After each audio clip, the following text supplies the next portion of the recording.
Every monarchy hands its heirs two things at once, a title and a debt.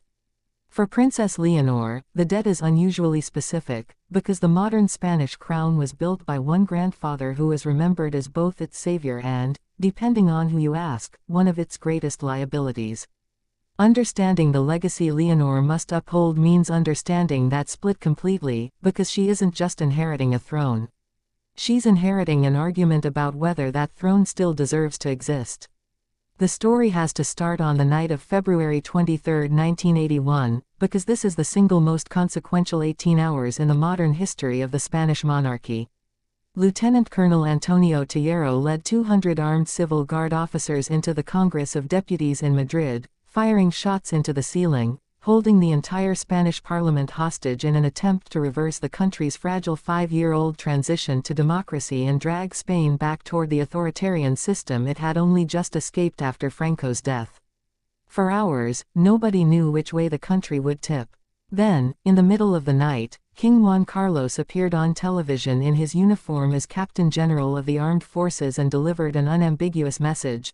The military would support the legitimate democratic government, and the coup would not succeed. Within hours, it collapsed. The Spanish Communist Party's own leader, Santiago Carrillo, a man who had spent a lifetime as an enemy of the monarchy, reportedly remarked afterward that on that night, everyone had become a monarchist. Public support for the crown, which had been genuinely uncertain among the Spanish left before that night, surged. The institution Leonor will one day lead essentially earned its modern legitimacy in those 18 hours. But this is exactly where the story gets complicated, and honesty requires we sit with that complication rather than skip past it. The heroic version of that night has never been the only version. Declassified diplomatic cables, including one from the German ambassador to Madrid at the time, reported that in a private meeting held shortly after the coup attempt, Juan Carlos displayed what the ambassador described as sympathy rather than revulsion toward the plotters, and something closer to understanding than condemnation. Other researchers and journalists have spent decades picking at the gap between the official narrative, in which the king simply saved democracy, and a murkier possibility, that his relationship to the coup and its planners was more ambiguous than Spain's textbooks generally admit. Much of the full judicial record from the case remains sealed. What's true, and what will likely always be true, is that we have an official story that shaped the monarchy's entire modern legitimacy, and a set of persistent, credible questions about whether that story is complete. Leonor doesn't inherit a clean founding myth. She inherits a founding myth with an asterisk attached, one serious historians still argue about. That tension, a monarchy whose legitimacy rests partly on a story that isn't fully settled, would be manageable on its own. What makes Leonor's inheritance so much heavier is what happened decades later, when the same king who had supposedly saved democracy became the reason the institution nearly lost its legitimacy all over again. In 2012, in the middle of a brutal Spanish financial crisis that had pushed unemployment past 20%, Juan Carlos was photographed on a lavish elephant hunting trip in Botswana, an image that landed like a gut punch in a country where ordinary families were losing their homes. It was the beginning of a slow, humiliating unraveling. Investigations in Spain and Switzerland eventually surfaced. Allegations involving two offshore foundations, one holding roughly €65 million reportedly gifted by the King of Saudi Arabia, the other under investigation by Swiss prosecutors examining whether it concealed kickback payments tied to Spanish-Saudi business deals. Millions of that money reportedly moved to a former companion of the king, Corinna Larson, a transfer investigators considered examining as a possible attempt to hide funds from authorities. In 2014, weakened and increasingly toxic to the institution's public standing, Juan Carlos abdicated in favor of his son. Even that wasn't the end of it. In 2020, as new reporting tied King Felipe himself to potential beneficiary status in one of his father's offshore funds, Felipe moved fast and hard to cut the connection, publicly renouncing any personal inheritance from his father and stripping Juan Carlos of his annual royal stipend entirely. Months later, Juan Carlos left Spain for the United Arab Emirates, citing, in his own letter, the public repercussions of episodes from his past private life.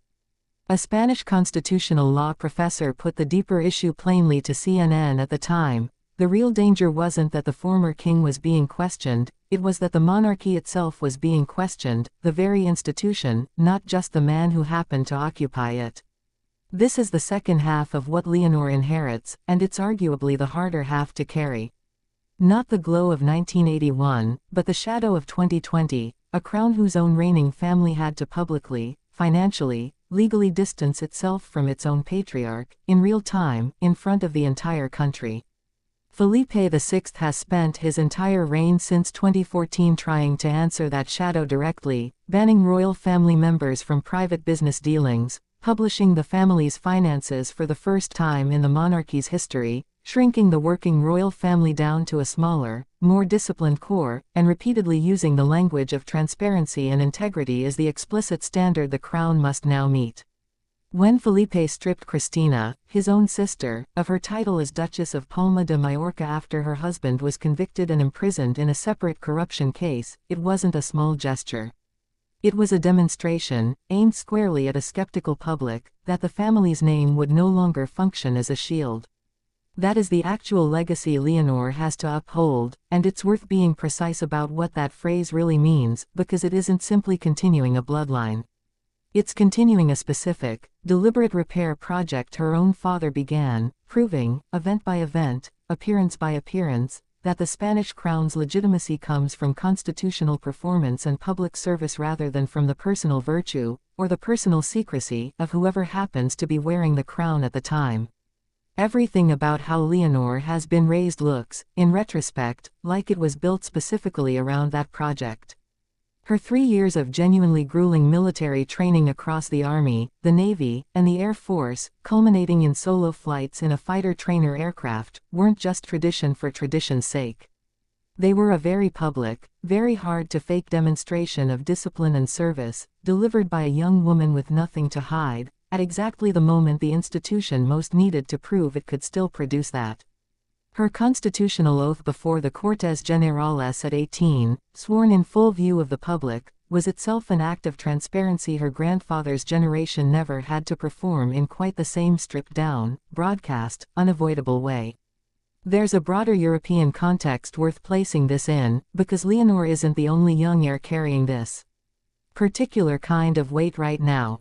Princess Elizabeth of Belgium is navigating a broadly similar arc, a young woman moving through extensive military and academic formation as her country's monarchy works to demonstrate continued relevance in an era when royal institutions across the continent can no longer simply assume public deference. What sets Leonor's version of this apart is the specific size of the hole she has to fill. Belgium's monarchy hasn't weathered a scandal on the scale of Juan Carlos's offshore funds and self-imposed exile. Spain's has, within the last 5 years, and the wound is recent enough that Leonor will spend a meaningful part of her early reign, whenever it begins, still operating in its shadow. So when we ask what legacy Princess Leonor must uphold, the honest answer isn't a single, simple inheritance. It's 2 competing stories she has to hold at once. The first is the story of a king who, whatever the murkier questions still surrounding that February night in 1981, is credited by the official record and much of the Spanish public with saving a fragile democracy at the exact moment it could have died. The second is the story of that same king leaving the country in disgrace nearly 40 years later, forcing his own son to publicly renounce an inheritance rather than be tainted by association. Leonor's task isn't to choose between those 2 stories or to pretend the second one didn't happen. It's to keep proving, appearance after appearance, oath after oath, that the throne can stand on its own constitutional merit even when the family sitting on it has, within living memory, given the country every reason to stop trusting it. That's not a legacy of glory she's stepping into. It's a legacy of repair, and whether she succeeds at it will likely say more about the future of the Spanish monarchy than anything her grandfather did in either direction.